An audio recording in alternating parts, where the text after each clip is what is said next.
용적률이 있잖아요. 용적률이 낮으면 낮을수록 좋은 거예요. 그리고 대지 지분은 크면 클수록 좋은 거고. 그래서 평촌 3본 중동은 용적률이 사업성이 안 나와요. 사업성이 안 나오는데 그러다 보니까 애들이 어떡하냐면 지금 3본은 쓰자. 3본은 용적률 330%, 중동은 345%, 그다음에 성남 구도심은 360%, 평촌은 360%. 이런 식으로 용적률을 뻥튀기 시켜주려고 하고 있어요. 이러면 또 사업성을 만족이 되거든요. 또 물론 개별 단지마다 다르겠지만 일반적으로 3종 같은 경우가 300%까지 주거든요. 그래서 정부는 이 개발 사업에 겁나 진심이고요. 그 다음에 왜 강북 입주권이 가격이 계속 올라요. 이거 왜 오르냐? 공사비 때문에 신축이 잘 안 나오니까 지금 공사비 협정이 좀 된 데들 중에서 지금 입주권을 사시는 분들이 많이 있는 거죠. 이게 공급이 부족하게 되면은 신축으로 가장 빨리 변화할 것들이 가장 빨리 많이 오릅니다. 그래서 근데 이게 이제 휘경 3구역인데 2022년 4월에 착공했고 2023년 3월에 분양했는데 2025년 4월에 입주 예정인데요. 700개가 뽑는데 22,590개가 들어왔고 여기가 뭐 전철 때문에 좀 시끄럽다 이렇게 해서 뭐 분양이 안 될 거란 말이 있었는데 뭐 당연히 완판이 됐고 뭐 당연히 이것도 완판이 될 거라고 말씀드렸는데 이게 너무 당연한 거예요. 이게 뭐 주변 대비 조금 마진이 있으면 되는 거고 84m 제곱이 지금 9.7억이면은 요새 분양가 생각하면 겁나 싼 거잖아요. 근데 여기에 포인트는 이게 다 됐는데 휴경상 구역의 공사비 13% 증액이 됐어요. 자이에서 올려달라 그래가지고 그래갖고 이런 것도 이제 아셔야 된다. 왜냐면 입주할 때까지 공사비는 계속 오를 수 있어요. 그럼 어떻게 되죠? 조합원 분양가가 오르던가 비례율이 떨어지던가 뭐 이러겠죠. 그러면 추가 분담금이 더 오르겠죠. 예. 한번 아시면 좋겠다 해서 갖고 왔고요. 여기 또 써놨는데 뭐 수경자인 여기입니다. 그래서 공사비 13.3% 건설이 됐고 GS건설 여기서 이제 요구를 해서 조합에서 올려준 거죠. 이게 만약에 조합에서 안 올려주잖아요? 그러면 이 건설사가 배째 이렇게 나가면은 이 소송에서 이 조합이 소송 걸면 소송에서 이길 수 있거든요. 근데 이 사업비, 뭐 이주비 대출 이런 게 계속 누적이 되기 때문에 공사 기간도 늘어나고 이렇기 때문에 이겨도 이긴 싸움이 아니에요. 그래서 이게 좀 문제가 되고 있고 그다음에 여기 도시간 용적률 비교하면 서울이랑 일산이 좀 낮은 편이에요. 우리나라 낮은 편이고 분당 용적률 보시면 이게 재건축 사업성 시뮬레이션 해보니 요거 써놨는데 현황 최대 용적률 적용은 84점, 그 다음에 용적률 300% 일괄, 3종 일괄로 한 81점인데 이 최대 용적률이 50% 하면 89점이고요.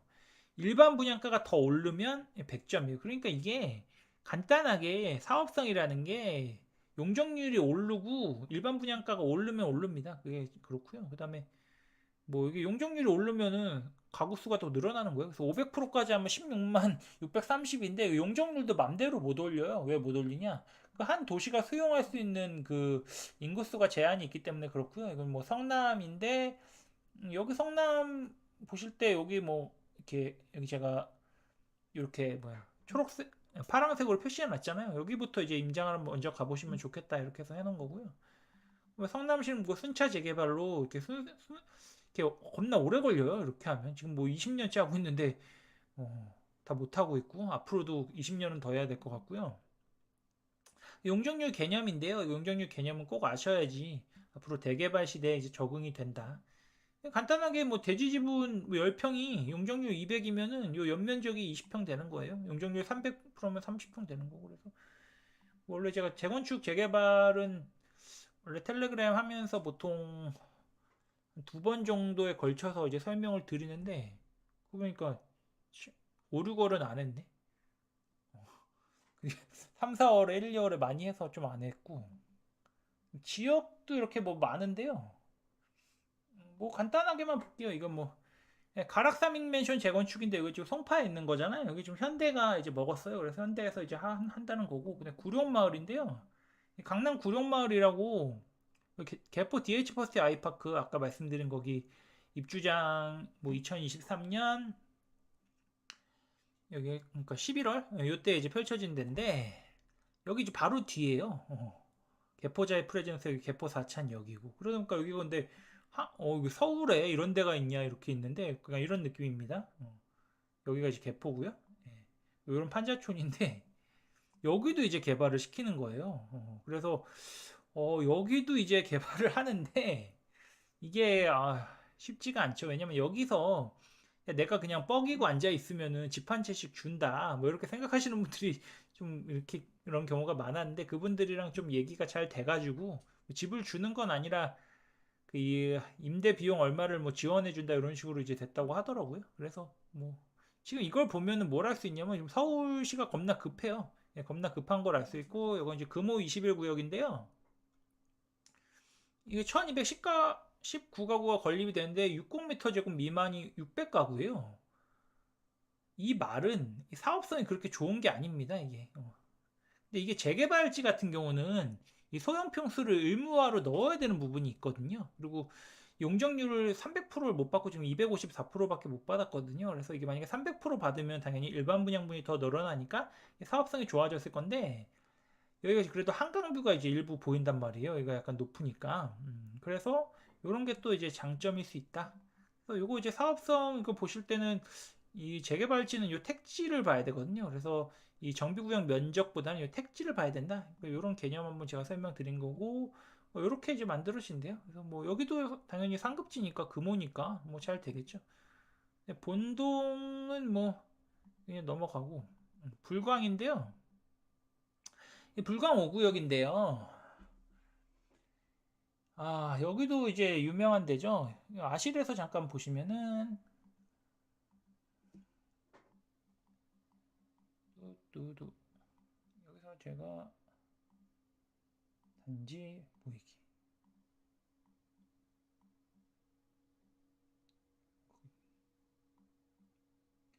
단지는 꺼야겠다. 여기 유명한 데가 뭐 가련 1구역 그 다음에 뭐 여기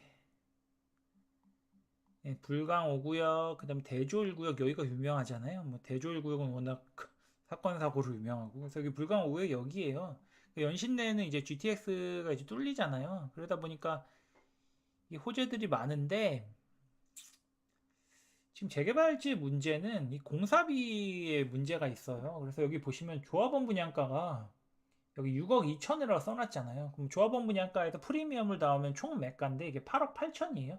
조합원 분양가 8억 2천에서 P 3억을 더하면 11억 2천인데 이게 조합원 분양가가 1억 2천이 뛰었어요. 왜 조합원 분양가가 뛰냐? 공사비가 오르니까. 조합원 분양가가 올랐을 때 조합원 입장에서 해결을 하려면 조합원 분양가를 올리던가 일반 분양가를 올려야 돼요. 근데 일반 분양가를 올리는 게 제일 좋죠. 일반 분양가를 4억 8천을 올렸어요. 그러면 12억 8천이 된 거예요. 아니 12억 8천인데 주변 신축이 녹변역 이편한 세상 캐슬인데 이게 12억이에요. 그러니까 여기도 지금 뭐 마진이 없죠. 근데 여기도 완판이 될 거예요. 왜냐면 이 새 아파트가 귀해지면은 가격이 오르고 신축 선호 현상 때문에 여기도 완판이 될 겁니다. 그래서 이게 분양을 어느 시점에 하냐가 겁나 중요한 거예요. 이게 만약에 시장이 침체인 상황에서 분양을 하면은 저기가 미분양이 낮겠죠. 그래서 이런 식으로 제가 써놓은 건데 이거 가지고 온 건데요. 그래서 84가 이제 8억 2천 정도 일반 분양가가 12억 8천 정도에 나온다. 그래서 분양 불가상구역 같은 경우는 약간 이런 느낌이에요. 그래서 이런 느낌이고 재개발지는 이렇고 청담 건영인데 이거는 이제 지도 어디냐면은 잘 모르실 수도 있는데 여기에요. 예. 청담에 뭐 여기 뭐 자이, 레미안, 로이뷰 이런 데 이제 유명한 아파트잖아요. 근데 여기도 이제 아파트가 하나 있거든요. 이제 건영 아파트인데요. 대지가 7.6평이에요. 그러면 사업성이 안 좋은 거잖아요. 그러다 보니까 분담금이 6억이 나왔어요. 근데 이게 보시면 240에서 262가구, 그러니까 22가구가 늘어나는 거죠. 그리고 어, 이러다 보니까 이게 사업성이 안 나오니까 분담금이 6억이 늘어난 거예요. 그러니까 여기는 지금 재건축이 안 되는 거죠. 그래서 리모델링으로 할 수밖에 없는 거고, 리모델링은 보통 이제 전용 면적 30%가 증가가 되는 거고, 그 다음에 여기 일반 분양분이 조금 증가가 되는 건데, 이게 리모델링이 보시면 세대 수가 별로 안 늘어나잖아요. 이게 어쩔 수가 없거든요, 구조상.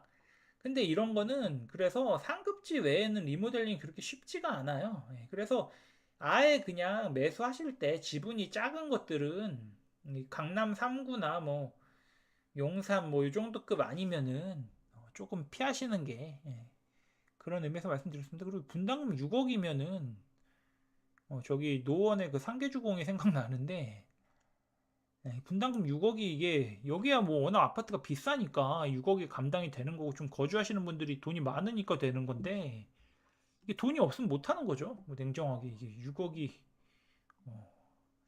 6억에 또 부수 비용으로 또 딴 게 또 들어갈 테니까. 그리고 한남은 좀 문제가 있는데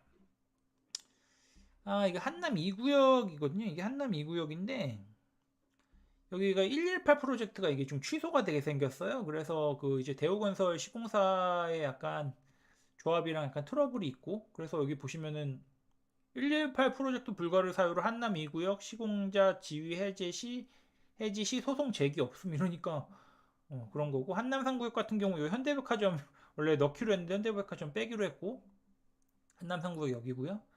그 다음에 이게 한남 뉴타운이 여긴데 2345예요. 여기가 어디가 제일 좋냐면 5구역이 제일 좋고요. 한강변이니까 속도는 좀 3구역이 빠르고 1구역은 지금 좀 늦은 상태고 공사비가 중요한데 한남 5구역이 지금 920만 원이잖아요. 한남 5구역이 920만 원, 그 다음에 한남 2구역이 763만 원, 한남 3구역이 546만 원인데 이게 지금 날짜를 이렇게 써놨잖아요. 이게 계약이 이게 확정된 날짜예요. 그럼 우리 이거 뭐 할 수 있냐면 한남 3구역 같은 경우 이거 공사비 튑니다. 그럼 조합원 분양가 오르고 추가 분담금 오릅니다. 그걸 알 수 있어요. 그래서 공사비 측정을 하고 들어가야 되고요. 그 다음에 행당 7구역인데 여기가 이제 재밌는 게 이 공사비가 하도 시끄러우니까 SH에서 공사비 검증에 나섰어요. 이게 지금 정부에서 하고 있는 건데 이 대우건설에서 526억 증액을 이제 해달라 그랬는데 실제 282억에 합의가 된 거예요. 그러니까 조합 입장에서는 지금 얼마 뭐 200 몇 억을 절약이 된 거죠. 근데 얘네가 지금 설계 변동 280억, 물가 변동 246억을 요청했는데 170억 뭐 110억으로 이제 줄인 거죠. 그러면 이렇게 되면은 이 조합 입장에서 엄청 좋은 거죠. 왜냐면 사업성이 확보가 더 되는 거니까. 그래서 얘네 같은 경우 횡단 7구역이 여기인데요. 여기도 뭐 입지는 좋죠. 뭐 여기 서울숲 한신 더유 아파트가 좀 유명한 데고. 그래서 이 대우건설이 조합에서 이제 평당 548만 원이랑 이제 계약을 했는데 24년 2월에 그 829만 원으로 인상을 한 거예요. 그래서 이런 경우가 지금 되게 많아요. 그래서 재건축 아파트 같은 경우 지금 평당 공사비 한 800에서 900 사이 보시면 되고 재개발은 최소 750부터 보시면 될 것 같아요. 근데 얘네가 보시면 조합원 세대가 630이에요. 예, 근데 임대가 191분이 138, 건립세대 958이면 일반 분양분이 138개뿐이 안 늘어나는 거잖아요. 이러면 사업성이 좋은 게 아니에요. 그리고 일반 분양분도 45m 제곱 93, 59m 제곱 25평 8세대, 65m 제곱 이것도 뭐 37세대 이러니까 지금 84가 없잖아요. 그러니까 이런 데는 이제 좀 사업성이 좀 상대적으로 떨어진다. 이렇게 이제 보시면 되는 거죠. 근데 이게 어쩔 수가 없는 거죠. 지분이 작으니까. 이게 어쩔 수가 없는 겁니다. 그래서 처음 볼 때부터 지분이 큰 거를 보셔야 된다. 그래서 뭐 33316.2니까 여기서 이거 이제 여기 그 조합원 세대로 나누면 지분이 나오죠. 그래서 지분이 좀 부족해요. 어쨌든 이런 식으로 이제 개발 쪽도 받고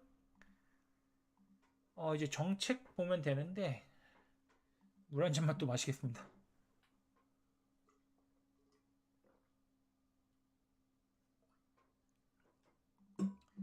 뭐 토지거래허가 이거 삼성 청담 대치 잠실 뭐 24년 2월에 12월까지 뭐 다시 묶였는데 이거 뭐 어차피 이거 25년 그 6월 되면 풀리거든요. 그래서 아마 이때까지 계속 연장이 될 거고 그 압구정 여의도 목동 성수 전략정비구역은 뭐 24년 4월에 또 연장이 됐으니까 26년 4월에 풀려요.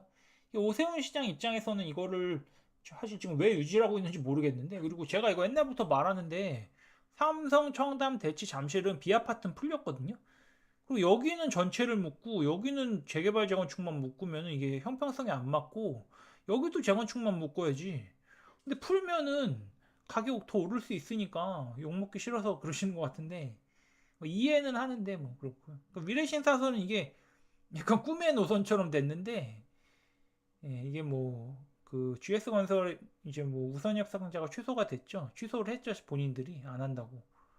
그래서 이게 빨리 되면 좋겠고, 그다음 스트레스 DSR인데 이게 지금 이제 1단계가 이제 시행이 된 거고 2단계 올해 7월, 뭐 3단계가 내년 1월인데 스트레스 DSR이 간단하게 대출 이제 금액을 줄이는 거예요. 금액을 많이 안 빌려주는다. 근데 금리는 뭐 이제 이 스트레스 DSR을 매기는 게 아니고 어쨌든 금액이 한도가 줄어들기 때문에 이게 부동산 가격이 오르는데 좀 제한을 줄 텐데 이게 재밌는 게 금리가 줄어 내려가기 시작하면 이 스트레스 DSR이 영향이 없어요. 이게 당연한 거죠. 그래서 이게 아마 부동산 시장에 좀 하방 압력을 좀 줄 수 있는 요소 중 하나다.